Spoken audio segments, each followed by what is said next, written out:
E aí, TDAH? Muitos de nós que temos o transtorno enfrentamos dificuldades em manter relacionamentos. Parece que a gente nunca dá certo com ninguém, pessoas chegam e vão embora pelos mesmos motivos. Com o Clube TDAH em ação, você vai se conhecer melhor e aprender como mudar esse jogo. Confere no primeiro link da descrição.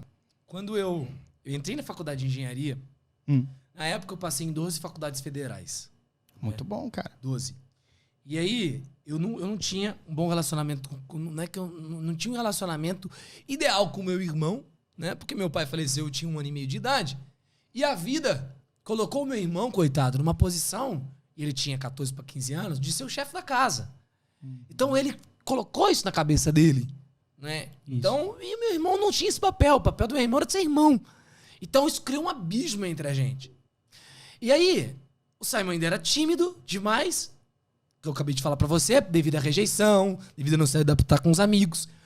E o meu irmão, ele queria que eu fosse mais desenvolto, então ele me forçava a participar de coisas, colocar, e aquilo só afastou a gente.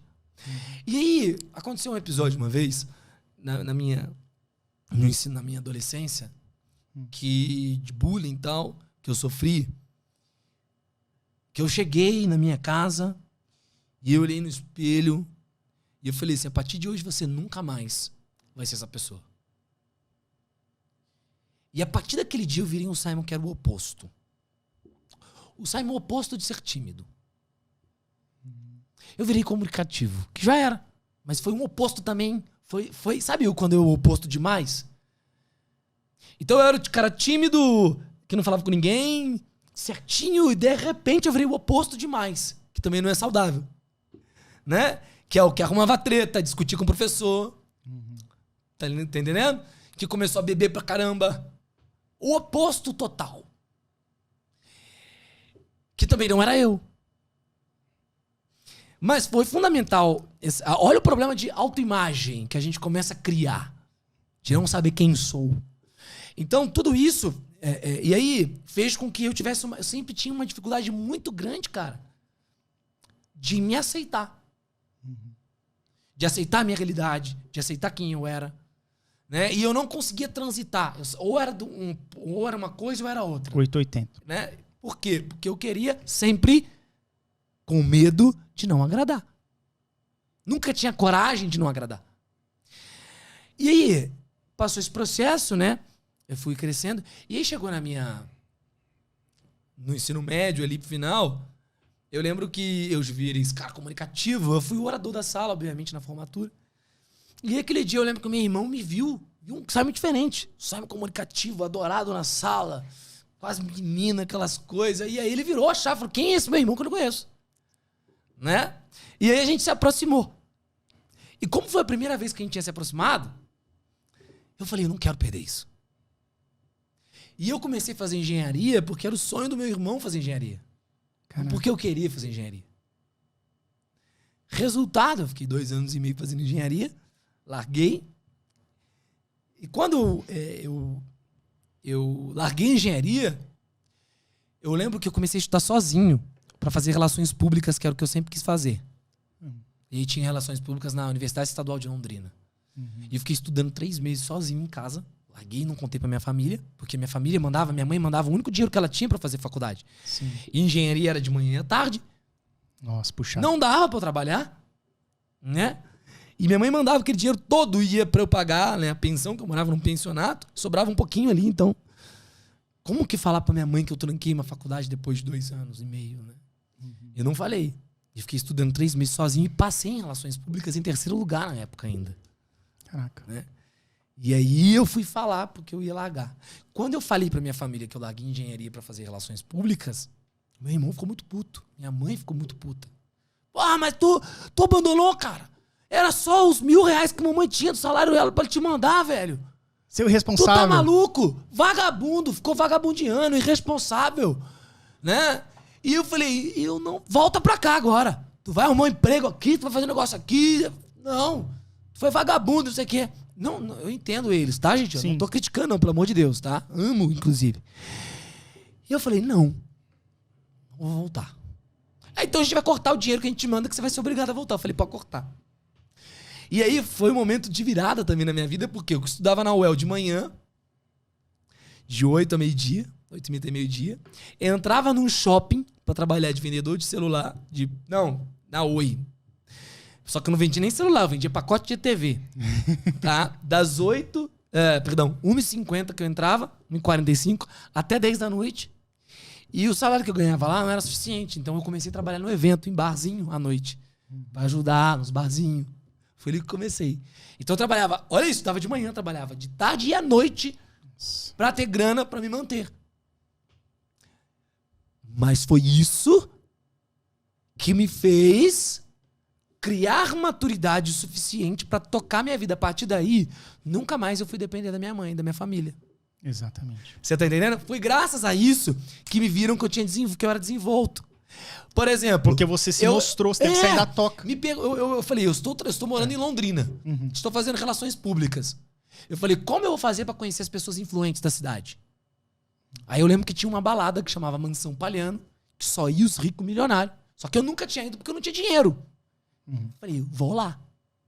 Cheguei lá, bati na porta, fui falar com o gerente, não esqueça até de Claudinho, flamenguista como eu. Cheguei e falei, como é que eu faço pra trabalhar aqui? Ele olhou pra mim e falou, já trabalhou com evento? Falei, cara, tive alguma experiência lá atrás com um amigo meu, mas não. Como é que você quer trabalhar com evento aqui? Falei assim, vamos fazer o seguinte, Claudinho, deixa eu trabalhar 1 mês de graça aqui. Se der certo, tu me contrata. Ele olhou e falou, porra, gostei.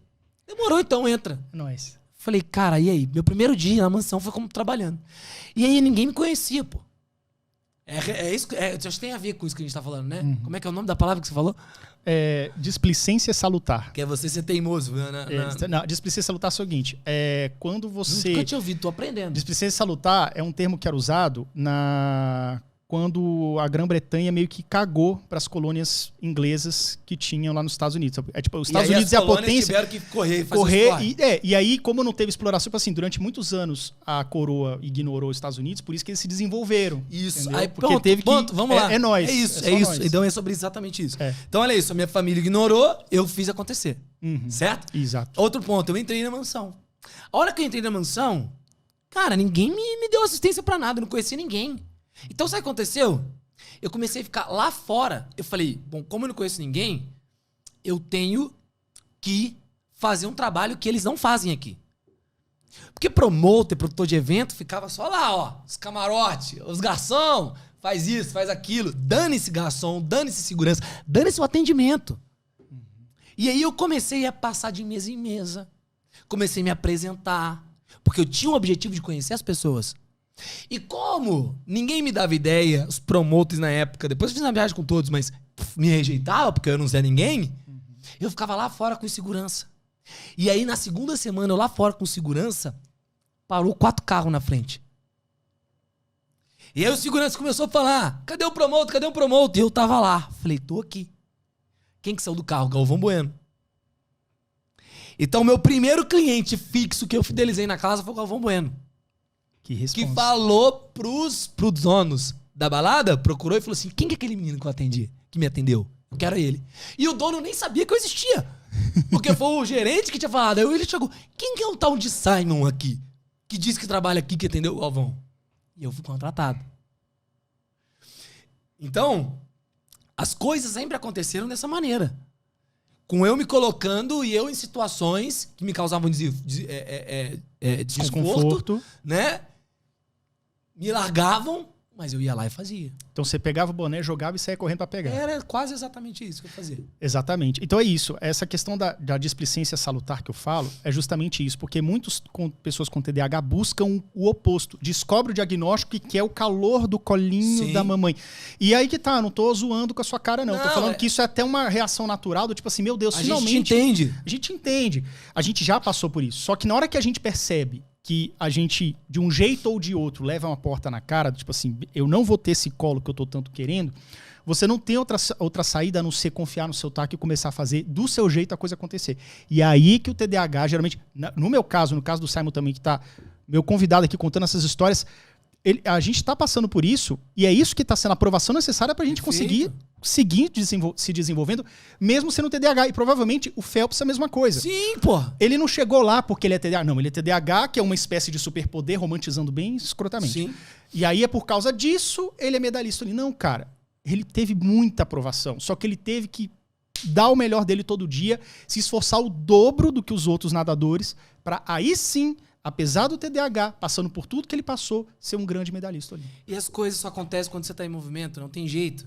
Né? Quando você pergunta. Aí foi graças a eu estar trabalhando em evento que surgiu o convite para eu ser vereador. Foi graças a eu aceitar e fazer a quantidade de votos que eu fiz que eu fui chamado para ser assessor. Você tá entendendo? Se você não se coloca em movimento, as coisas não acontecem, o mundo não gira, as coisas não andam.